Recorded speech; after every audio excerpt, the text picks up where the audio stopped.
This week we've been focusing on the theme of hope flowing out of Sunday service, and in keeping with the holy anticipation that is so much part of the season of Advent. And particularly I've been living with that image of we have hope as an anchor for the soul, which is secured behind the curtain of the Holy of Holies in the presence of God himself. Also this week we've had another of our President's COVID updates to the nation, as probably many of us listened to him speaking, and we are staying on level 1, but there's no doubt that a fourth wave of COVID infection is building. And for myself, I just want to speak in endorsement of the call from our President for all citizens to be vaccinated against the virus.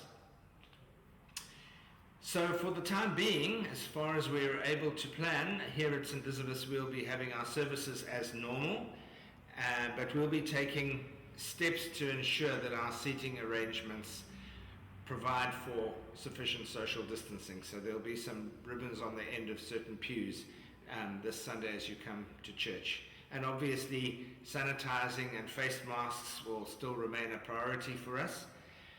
And I'm going to be having some discussions as to whether we should rethink whether we can continue having tea after the service, which will be a pity because I know how much we love the opportunity to have a time of social fellowship together, but it may well be that if a fourth wave is brewing, we'd have to just hold off on that for a time.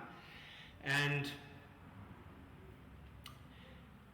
yeah, for all of us, I think it's going to be hard going into Christmas with uncertainty about whether we'll be able to gather properly. It will be now the second Christmas that we're facing, and at present what I'm planning to do is not to try and have anything that approaches a midnight service on Christmas Eve, but to have an earlier Eucharist service, not a crib service, an earlier Eucharist service, probably at around 6, maybe 5:30, and then our normal service at 9 o'clock on Christmas morning, which this year is just the day before Sunday. So we'll probably go light on the following day, which is actually Boxing Day, and maybe just have morning prayer that Sunday morning.